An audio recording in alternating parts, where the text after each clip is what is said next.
kami telah turunkan kepada engkau wahai Rasul Al-Quran dan As-Sunnah. Kata Al-Quran dan As-Sunnah digandengkan dengan perbuatan kami turunkan. Makna kami turunkan artinya sumbernya dari wahyu dari Allah. Jadi Al-Quran itu wahyu, hadis Nabi juga wahyu, atau sunnah Nabi juga wahyu. Wasakata fima umir, dan ketika Nabi diam itu juga adalah wahyu, diperintahkan oleh Allah. Dan tidaklah penciptamu lupa, dan sungguh di dalam diri Rasulullah bagi kalian ada satu teladan yang baik. Ini sebelum saya jelaskan, dapat berita gembira ya, Israel dibombardir. Kita harus bahagia. Gimana orang Islam kok sedih, kok diam? Al-Habib Abdullah Al-Haddad di dalam kitab Risalatul Mu'awanah, beliau mengatakan jika ada sekelompok kaum muslimin dianiaya, ini saudara-saudara kita luar biasa tahu. Ya sudah hampir 2 tahun dipertontonkan di depan publik. Mereka dibantai, yang anak kecilnya, yang perempuannya dibombardir. Ini Zionis sudah melampaui batas. Jadi negara-negara Islam khususnya yang mayoritas Islam, terutama presidennya, pemimpinnya Islam, kalau mereka mampu untuk melawan dan menolong saudaranya yang tertindas tapi tidak dilakukan, maka berdosa. Yang berdosa bukan rakyat, karena rakyat tidak punya daya. Yang berdosa itu adalah pemerintahnya. Dosa besar, kemanusiaannya hilang. Gak usah bicara keagamaan deh, manusianya sudah hilang. Jadi kalau mau perdamaian dunia itu bisa terlaksana, ya Zionis ini harus dimusnahkan. Jangan dulu bicara damai. Ini sekarang sudah 2 tahun genocide dilakukan. Mana ada yang bicara perdamaian waktu itu? Malu kalau bicara perdamaian. 2 tahun loh. Negara-negara diam, hanya beberapa negara yang mereka melawan. Ada Yaman, ada Iran, ada Libanon. Yang lain itu ormas. Malu dong, ormas lawan negara. Israel itu negara. Tapi lihat mereka ormas, yang selama ini berjuang ke ormas, berani lawan. Yang negaranya diam, hanya dihitung dengan jari juga yang berani. Makanya Imam Haddad mengatakan jika ada satu kelompok kaum muslimin dianiaya, dibunuh, kemudian datang satu kelompok melawan mereka, menghancurkan mereka, maka kita harus berbahagia. Abu Jahal mati, satu orang Abu Jahal, dia bunuh berapa orang muslim sih? Sedikit. Abu Jahal dibanding Zionis membunuh kaum muslimin 2 tahun, dan yang sebelum-sebelumnya puluhan tahun. Berapa banyak orang Islam yang dibunuh? Abu Jahal mati, berita ini sampai kepada Nabi. Nabi mengucapkan Alhamdulillah. Jadi harus berbahagia ketika saudara kita berbahagia, harus bersedih ketika saudara kita bersedih. Sekarang ini mereka sedikit mendapatkan hiburan, walaupun tidak sebanding dengan apa yang mereka rasakan. Dan memang kalau flashback sejarah, Yahudi yang ada di Madinah itu dikalahkan oleh Imam Ali bin Abi Thalib. Imam Ali dengan pasukan-pasukannya mengalahkan orang-orang Yahudi. Mungkin ini bisa terulang kembali. Yang bisa mengalahkan Yahudi ini adalah orang-orang dari keturunan Imam Ali. Slogannya yang ada di waktu itu adalah Khaybar, Khaybar, ya Yahud, Jaishu Muhammad sawfa ya'ud. Khaybar, Khaybar, ya Yahud, Jaishu Ali sawfa ya'ud. Khaybar, Khaybar, wahai orang-orang Yahudi, pasukan Nabi Muhammad akan kembali mengalahkan kalian. Khaybar, Khaybar, wahai orang Yahudi, pasukan Imam Ali akan kembali mengalahkan kalian. Amin. Amin. Makanya rudalnya itu yang dikirim oleh Iran namanya rudal Khaybar. Ada satu rudalnya itu, ya, dimana pelindungnya gak bisa menjaga Tel Aviv. Nah, dan ada kabar gembira Pakistan juga sudah mulai mendukung. Ya, harusnya begini nih dari awal sebenarnya. Kalau yang lain-lainnya diam, wah ini dipertanyakan nih. Mesir sampingan masih diam, Jordania masih diam, Saudi Arabia apalagi, Qatar, Kuwait, dah duniawi semua, udah gak mikir lagi saudara. Nah ini, jadi kalau apa yang menimpa saudara kita dimanapun dia berada, ketika mereka susah, paling gak kita merasakan. Mereka senang, saat ini mereka senang. Kalau boleh itu terus berlangsung, karena ini Zionis sudah gak bisa diplomasi, gak bisa. Ini gak dengar. Cara yang terbaik adalah jihad fisabilillah. Yang awal militer dengan militer, ini zamannya begitu. Militer karena sudah dalam lingkup negara, harus yang profesional. Kita kalau pakai sarang belum sampai sana sudah dibom mati gitu. Mereka sekarang pakai senjata canggih, coba lihat tuh bagaimana rudal-rudal. Nah jihad pertama yang wajib militer, tentara-tentara itu tugasnya.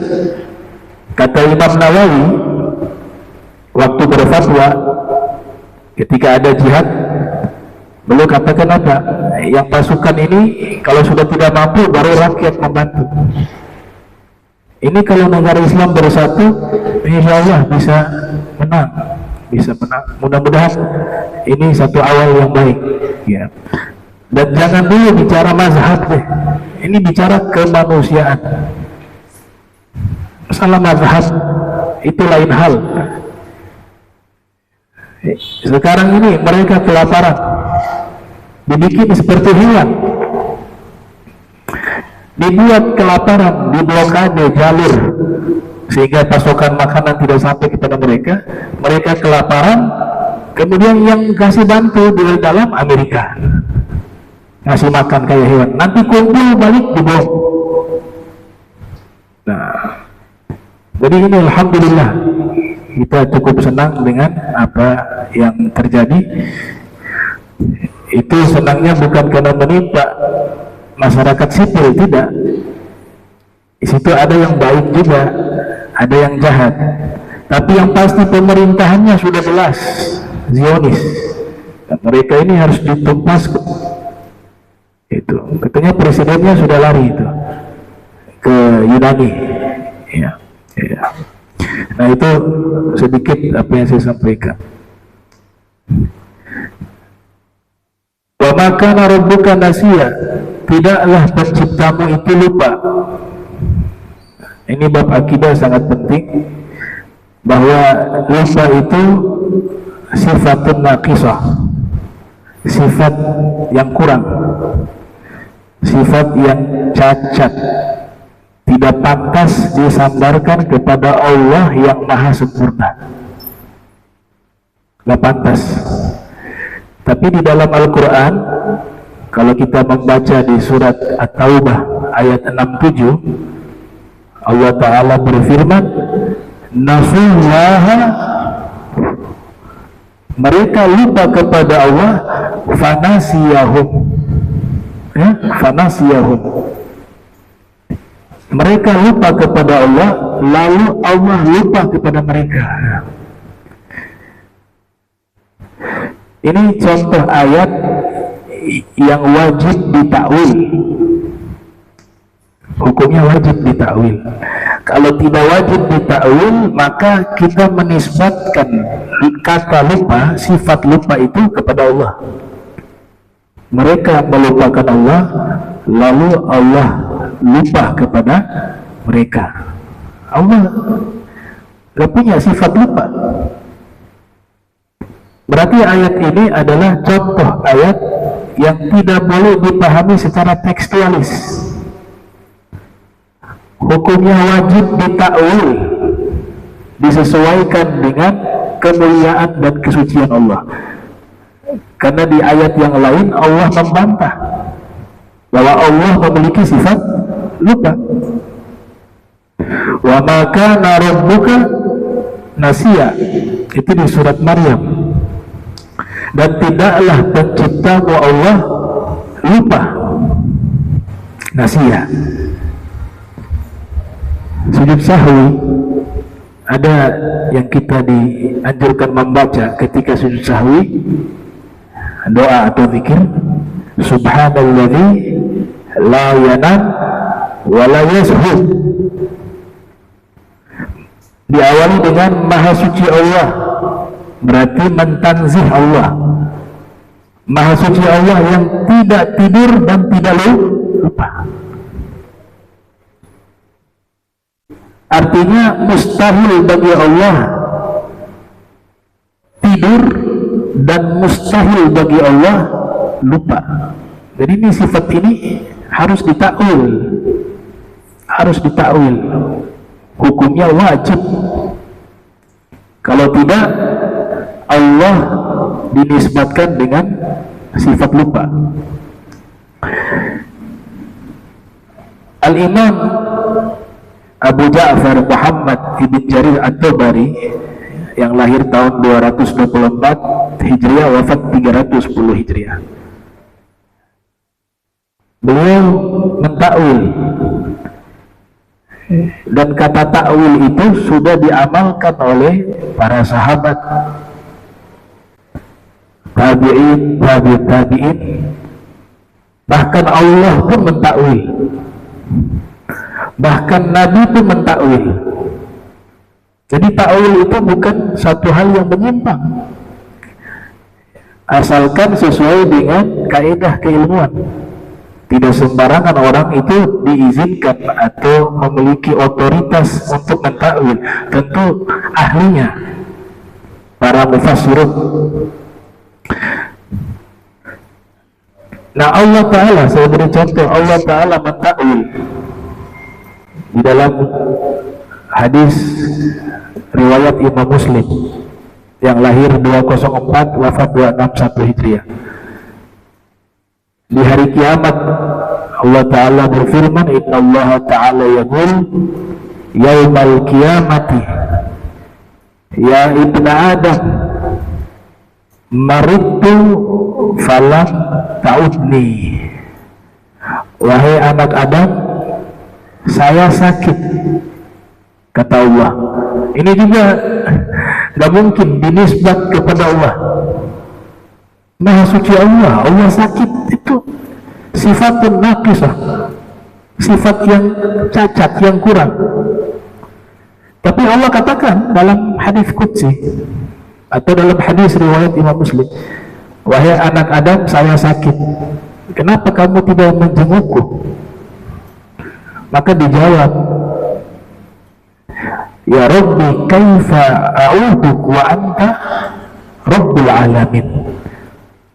Wahai Allah, engkau yang maha pencipta, bagaimana cara saya menjengukmu, sedangkan engkau pencipta alam semesta. Nah, berarti ini kan jawaban bahwa gak mungkin Allah itu sakit.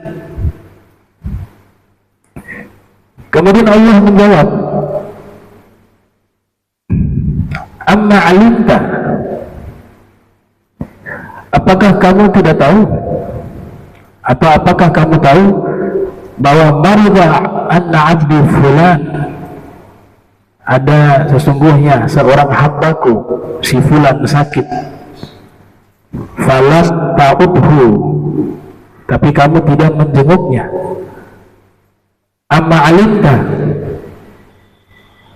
annaka law uttahu lawajadtani indahu, apakah kamu tahu bahwa sesungguhnya kalau kau menjenguk hambaku itu, niscaya kau dapati aku di sisinya. Ini takwil. Jadi Allah sendiri mentakwil firman-Nya. Karena Allah itu sakit gak mungkin. Maka Allah jelaskan maksudnya, jika ada seorang hambaku sakit, kau jenguk dia seakan-akan kau menjengukku, bukan hakiki bahwa Allah sakit. Berarti apa? Butuh takwil dan wajib takwil, karena mustahil Allah sakit. Nabi juga mentakwil. Ada ayat benang putih, benang hitam, al-khaytul abyad wal khaytul aswad. Ketika ayat ini turun, sahabat bingung, ini maksudnya apa? Akhirnya ditanyakan kepada Nabi, apa maksud benang putih, benang hitam? Kata Nabi, benang putih itu terbit fajar sodik. Artinya pada waktu itu sudah haram berbuka puasa. Ini kan cerita puasa, sahur. Silakan kalian sahur, tapi jangan sampai terbit fajar sodik. Itu sudah hitungan mulai berpuasa. Dan benang hitam itu gelapnya malam. Nabi mentakwil. Kalau hanya kita mengandalkan teks pemaknaan secara tekstual saja, maka tentu akan salah memahaminya. Jadi takwil itu adalah ajarannya Nabi kita Muhammad Sallallahu Alaihi Wasallam. Begitu juga tadi lupa. Nah, Imam At-Tabari di dalam tafsirnya Jami'ul Bayan memulai tafsiran selalu dengan kalimat apa? At-ta'wilu fi qaulillahi ta'ala. Ta'wilan firman Allah Ta'ala. Imam Tabari salaf abad 2 Hijriah. Kata beliau, makna lupa di situ secara bahasa memiliki arti yang banyak. Jadi kata nisyan yang berarti lupa, artinya bukan hanya lupa, tapi juga bisa berarti atarku, meninggalkan. Sehingga arti yang cocok adalah meninggalkan. Mereka lupa kepada Allah, lalu Allah meninggalkan mereka. Itu. Ini namanya ta'wil.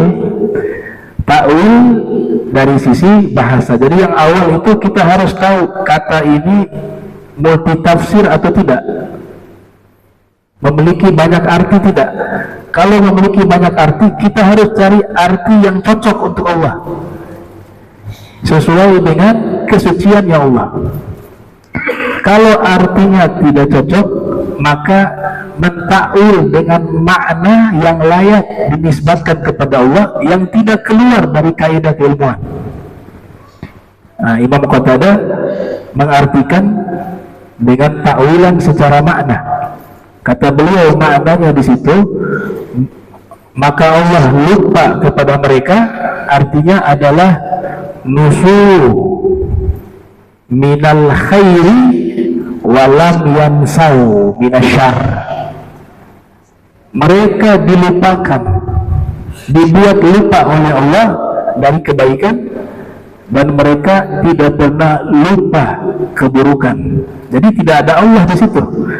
Artinya tidak dinisbatkan kata lupa itu kepada Allah, tapi kembali kepada mereka yang melakukan perbuatan itu, perbuatan melanggar aturan Allah, tidak taat kepada Allah, tidak mengingat Allah, maka Allah Ta'ala melupakan mereka. Artinya mereka kebaikan mereka lupa, keburukan mereka ingat. Itu namanya ta'wil. Jadi ta'wil ada yang wajib, ayat-ayat seperti itu. Contoh lainnya yang wajib ditakwil, tidak boleh dipahami secara teks. Di surat apa? Al-Anfal. Wa yamkuruna wa yamkurullah wallahu khairul makirin. Mereka membuat konspirasi. Konspirasi arti lainnya tipu daya. Dan Allah juga membuat konspirasi dan tipu daya. Dan Allah sebaik-baiknya zat yang melakukan tipu daya. Pertanyaan, kalimat makron, tipu daya, konspirasi, itu satu kata yang tidak baik. Kata yang tidak baik. Selalu kata ini digandingkan dengan perbuatan-perbuatan yang tidak baik. Apakah mungkin Allah yang Maha Suci dinisbatkan kata ini bahwa Allah itu makar? Tidak. Tidak pantas menisbatkan sifat buruk kepada Allah. Makar sifat buruk, perbuatan buruk. Maka para ahli menerangkan, maksudnya bukan begitu. Imam Alusi Al-Baghdadi mengatakan maknanya adalah yaruddu makrahum. Allah menolak tipu daya mereka. Mereka membuat tipu daya, membuat makar, membuat konspirasi, dan Allah Ta'ala membatalkan konspirasi mereka. Bukan Allah makar, sama kayak mereka. Hasya wa kalla, subhanallah amma yasifun. Ya. Al-Imam Qurtubi di dalam tafsir beliau mentakwilkan makna makar dinisbatkan kepada Allah. Coba perhatikan, Imam Qurtubi takwil al-makru minallah huwa jazaohum bil azabi ala makrihim min haitsu la yash'urun. Yang dimaksud dengan makar dinisbatkan kepada Allah adalah balasan kepada mereka yang berbuat makar dengan azab yang Allah berikan sebab makar mereka dari arah yang mereka tidak ketahui atau tidak rasakan, la yashurun. Jadi makarnya itu mereka, bukan Allah. Allah membatalkan, menggagalkan makar mereka. Nah ini, jadi banyak ayat yang kita harus mentakwil, dan takwil itu izin dari Allah. Di surat Ali Imran Allah Ta'ala berfirman, wa ma ya'lamu ta'wilah illallahu warrasikhuna fil ilm. Tidak ada yang mengetahui takwil Al-Quran, karena ayat ini bercerita tentang Al-Quran, ayat hukum. Ayat ada dua, ada yang muhkamah. Ayat Al-Quran terbagi dua. Yang pertama ayat-ayat muhkamah. Apa itu ayat-ayat muhkamah? Ayat-ayat suci Al-Quran yang tidak butuh ta'wil, tidak butuh tafsir, karena sudah jelas. Katanya itu sudah jelas. Qul huwallahu ahad. Katakanlah Allah itu Maha Esa. Esa itu semua sudah paham. Nggak perlu ditakwil lagi ya, Esa tunggal. Itu namanya muhkamah. Tidak perlu ditakwil, tidak perlu ditafsir, karena sudah jelas. Tapi ada juga Allah katakan di dalam Al-Quran, ada namanya ayat-ayat mutasyabihah. Ayat-ayat mutasyabihah yaitu ayat-ayat yang kita tidak cukup memahami secara teks, tapi harus memahami secara maknanya, secara tafsirannya dan takwilannya. Seperti tadi, Allah khairul makirin, ini ayat mutasyabihat, harus butuh tafsiran, bahkan wajib untuk mentafsir atau mentakwil. Allah lupa, ini mutasyabihat, maka butuh takwil, butuh tafsir. Nah itu kata Allah Ta'ala, tidak ada yang mengetahui takwilannya kecuali Allah, warasikhuna fil ilm, dan orang-orang yang mantap di dalam ilmu. Yang dimaksud di sini yang ahli di bidang tafsir Al-Quran, yaitu para mufassirun.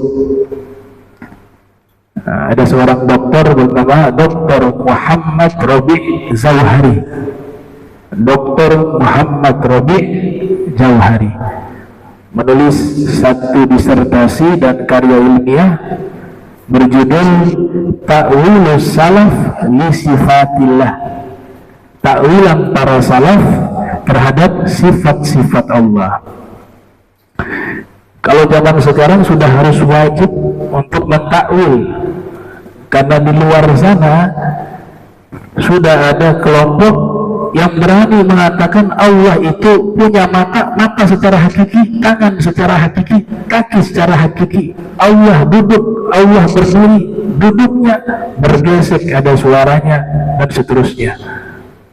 Karena tadi semua ayat dianggap muhkamah, padahal Allah mengatakan ada yang mutasyabihat. Kalau di zaman Nabi dilarang orang sibuk dengan ayat-ayat mutasyabihat, karena di zaman Nabi gak ada yang bertanya tentang masalah itu, gak ada kajian tentang masalah itu, gak ada yang ceramah tentang masalah itu. Takut mereka kalau bicara Allah, takut. Makanya Nabi mengancam di zaman Nabi, jangan bahas-bahas ayat-ayat mutasyabihat ya, cukup percaya, namanya tafwid. Percaya tapi tetap dalam hati dan pikiran mensucikan Allah bahwa laisa kamitslihi syai'un, Allah tidak menyerupai sesuatu apapun, namanya tanzih. Di zaman kita, bahkan setelah wafatnya Nabi, baru mulai dibicarakan masalah ini. Bertanya di mana Allah, di zaman Nabi gak ada yang berani begitu. Zaman sekarang ditanya Allah di mana, Allah bagaimana, Allah punya tangan, Allah punya kaki, Allah duduk di arasy, seterusnya. Maka ulama-ulama ahli sunnah sejak zaman dulu mereka mengcounter itu. Sebenarnya mereka tidak mau, tapi karena sudah ada pemikiran yang menyimpang seperti ini, maka wajib bagi para ulama yang pakar di bidang ilmu tersebut untuk mengcounter dan menjelaskan. Salah satu metodenya adalah takwil. Kemudian yang kedua, sifat lupa pun tidak boleh dinisbatkan kepada para nabi. Para nabi tidak boleh kita nisbatkan bahwa mereka juga bisa lupa. Hasya wa kalla. Ini bahaya nih, akidah semacam ini merusak ismatul anbiya,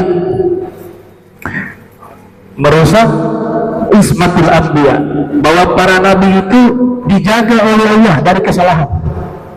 Lupa itu kesalahan.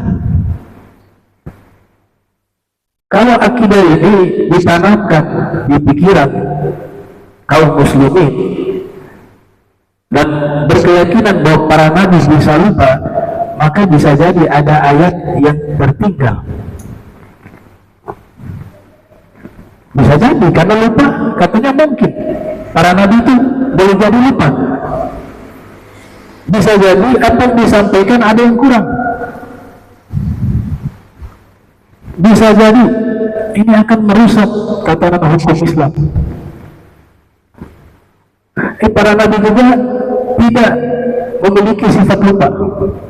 Sudut sahih Nabi Muhammad SAW pernah lupa rakaat. Itu sudah dibahas oleh para muhaddisun. Itu bukan Nabi lupa, Allah sengaja membuat Nabi lupa pada waktu itu saja untuk mengeluarkan satu ilmu, satu hukum yang namanya sujud sahwi, sehingga orang bisa paham ketika melupa, ada yang terlupa dalam sholat, maka sudah ada ilmu yang diajarkan oleh Muhammad SAW, yaitu sujud sahwi. Makanya dalam beberapa naskah disebut unsitu, bukan nasitu. Kalau nasitu saya lupa, tapi Nabi katakan dalam satu naskah unsitu, saya dibuat lupa oleh Allah. Makanya dalam riwayat yang lain Nabi katakan lam ansa, saya tidak bisa lupa, kata Nabi. Lam ansa. Cuma pada waktu itu Allah setting untuk Nabi dibuat lupa rakaatnya sehingga keluar ilmu yang namanya sujud sahwi. Dan kejadiannya hanya pada waktu itu. Sholat asar atau sholat zuhur, 2 rakaat dikerjakan, 2 rakaat Allah buat Nabi lupa sesaat itu. Kemudian Zulhijjain bertanya, wahai Nabi, ini engkau lupa atau memang saat ini sholat zuhur, sholat asar sudah dikorting jadi 2 rakaat? Sahabat yang lain itu tidak ada yang berani bertanya, karena mereka yakin kalau Nabi lakukan itu sudah pasti hukum. Walaupun sebelumnya mereka tahu sholat asar 4 rakaat, sholat zuhur 2 rakaat. Tapi ketika Nabi kerjakan jadi 2 rakaat, oh berarti sekarang ini sudah berubah. Kalau Nabi sudah kerjakan, sekarang sudah berubah. Asar 2 rakaat, atau mungkin zuhur 2 rakaat. Nah, tapi ternyata Nabi bertanya, benar apa yang dikatakan? Kata sahabat, benar ya Rasulullah. Kemudian Nabi tambah 2 rakaat. Nabi tambah 2 rakaat, selesai itu Nabi sujud sahwi. Nah, itu karena hikmah hukum, bukan karena Nabi memiliki sifat lupa. Ada ayat di surat Al-A'la, semua kita hafal. Sanuqri'uka fala tansa. Sanuqri'uka fala tansa, ayat 6 surat Al-A'la. Kami akan bacakan kepadamu Al-Quran, fala tansa, maka kamu tidak akan lupa. Menggunakan fi'il mudhari istimrari, artinya kamu tidak akan lupa selama-lamanya. Ayat Al-Quran, fala tansa. Al-Habib Ali bin Muhammad Al-Habsyi, sahib Sibtu Durar, mengajarkan amalan ini. Kalau mau hafalan kuat, daya ingat ini bagus, setiap kali habis sholat 5 waktu, baca surat Al-A'la. Tangan kanan diletakkan di atas kepala.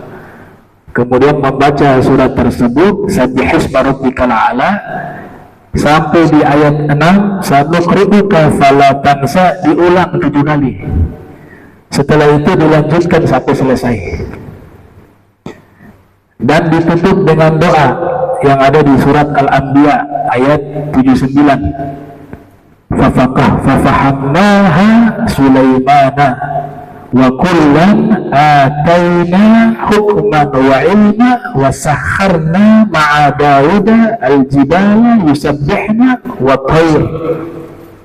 Nah, ditutup dengan doa itu. Itu fadilahnya membuat hafalan kita kuat, ingatan kita kuat. Baik. Kemudian sifat lupa jika dinisbatkan kepada manusia biasa, nah ini baru boleh. Kita ini wajar kalau lupa. Bahasa Arab menyebut manusia dengan kata al-insan. Al-insan itu artinya manusia. Diambil dari kata lupa, karena manusia itu sering lupa, manusia biasa. Ya. Masumiyal insanu illa linasyihi wa summiyal qalbu li'annahu yataqallabu. Tidaklah dinamakan manusia itu manusia karena diambil dari kata lupa, karena manusia sering lupa. Apalagi punya hutang, lupa bayar hutang. Dan dinamakan hati itu qalbun sebab selalu berbolak-balik, yataqallab. Makanya hati itu setiap detiknya berubah-ubah, maka dinamakan dengan qalbun. Bisa hati, bisa jantung. Yataqallabu. Al-insanu makanul khata wa nisyan. Manusia tempatnya keliru dan lupa. Di dalam riwayat Al-Imam Ibnu Majah yang lahir tahun 209 wafat 273 Hijriah, juga dalam riwayat Al-Imam Baihaqi yang lahir tahun 384 Hijriah wafat 458 Hijriah, dari riwayat sahabat Sayyidina Abdullah bin Abbas radhiyallahu anhu mengatakan, Rasul bersabda sallallahu alaihi wasallam, innallaha tazawaza li an ummati al-khata' wa nisyan wa mastukrihu alaih. Sesungguhnya Allah memaafkan umatku karena aku. Jadi kalau dosa kita ini diampuni oleh Allah semua karena Nabi Muhammad SAW. Ada yang pertama keliru tidak dicatat dosa karena dia nggak tahu. Yang kedua lupa, dan yang ketiga dipaksa. Di dalam riwayat yang lainnya diriwayatkan oleh Imam Abu Dawud yang lahir tahun 202 Hijriah wafat 275 Hijriah, juga diriwayatkan oleh Imam An-Nasai yang lahir 215 Hijriah wafat 303 Hijriah, juga diriwayatkan oleh Al-Imam Ibnu Majah dan yang lainnya dari mereka, dari Sayyidina Ali bin Abi Thalib karramallahu wajha, beliau meriwayatkan Rasul bersabda, rufi'al qalam an thalathah, diangkat pena dari 3 hal. Yang pertama, anin naim hatta yastayqiza, orang yang tidur. Ini lagi tidur tidak dicatat dosa karena gak sadar. Kapan mulai dicatat amalnya? Ketika sudah bangun tidur. Yang kedua, anusobi hatta yahtalima, anak kecil yang belum mimpi basah, artinya belum balik. Dan yang ketiga, adil majnun hatta yufiq, orang gila hingga dia waras. Nah, di situ Nabi katakan ketika lupa, hilang akal atau lupa, itu berupa nikmat bagi kita. Kenapa lupa itu nikmat? Karena kalau kita tidak punya sifat lupa, semua orang yang pernah menyakiti hati kita puluhan tahun lalu sampai hari ini semuanya masih ingat, hidup kita sengsara. Waduh, diingat semua tuh. Dari dia usia mulai umur 7 tahun sudah ingat ada orang yang sakiti dia, sampai usia sekarang nih, betapa sengsaranya hidupnya. Ketemu itu masih ingat, tadinya yang dulu pernah ketemu, akan semuanya punya salah. Tapi enak ketika Allah kasih kita sifat lupa, ada kesalahan orang yang lalu kita sudah lupa, enak, hati kita lapang, luas. Tapi kalau dikasih, bagi kita manusia tidak memiliki sifat lupa, maka semua memori itu kita ingat, hidup kita akan sengsara. Makanya dikatakan an-nisyan ni'mah, lupa bagi manusia itu nikmat, dan dijadikan uzur. Dalam kitab Safinatul Najah disebut a'dzarus sholati itsnan, uzur salat 2. An-naum, ketiduran. Orang ketiduran, tahu-tahu bangun lewat waktu, ya ketiduran, dimaafkan. Bukan sering tidur. Ketiduran itu berarti jarang terjadi ya, tapi tiap hari ketiduran itu tidur namanya. Tiap hari subuhnya jam 7 pagi, bukan ketiduran itu, kebiasaan tidur.